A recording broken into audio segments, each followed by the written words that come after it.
పిల్లలు శుభోదయం. ఇప్పుడు మనం శతక సుధలోని ఒక చక్కని నీతి పద్యాన్ని నేర్చుకుందామా? ఇందులోని మొదటి పద్యం బద్దెన రచించిన సుమతీ శతకంలోనిది. పద్యాన్ని చూడండి మరి. Page number 23. మొదటి పద్యం. ఆ కొన్న కూడే అమృతము తాగొంకక నిచ్చువాడే ధాత ధరిత్రిన్ సోకోర్చువాడే మనుజుడు తేకువ గలవాడే వంశతిలకుడు సుమతి. దీని యొక్క భావం, ఆ కొన్న కూడే అమృతము. ఆ కొన్న అంటే మనం ఆకలిగా ఉన్నప్పుడు ఉండే అన్నం ఏదైతే ఉంటుందో అది అమృతంతో సమానమైనది.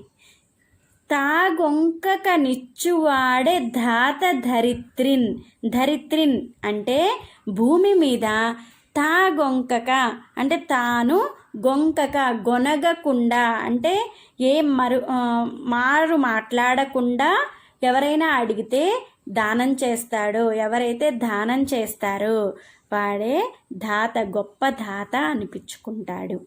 సోకోర్చువాడే మనుజుడు. సోకు అంటే ఇక్కడ కష్టం, బాధ అని అర్థం. సోకోర్చువాడు అంటే బాధలని ఓర్చుకునేవాడే. కష్టం వచ్చినప్పుడు కుంగిపోకుండా ఓర్చుకొని ధైర్యంగా ఎవరైతే నిలబడతాడో అలాంటి వాడే నిజమైన మనుజుడు అంటే మనిషి అని అర్థం. అలాగే తేకువ గలవాడే వంశ తిలకుడు సుమతి. తేకువ అంటే ధైర్యం. ధైర్యం కలిగిన వాడే వంశ తిలకుడు అంటే వంశంలో గొప్పవాడు అనిపించుకుంటాడు అని ఈ పద్యానికి భావం.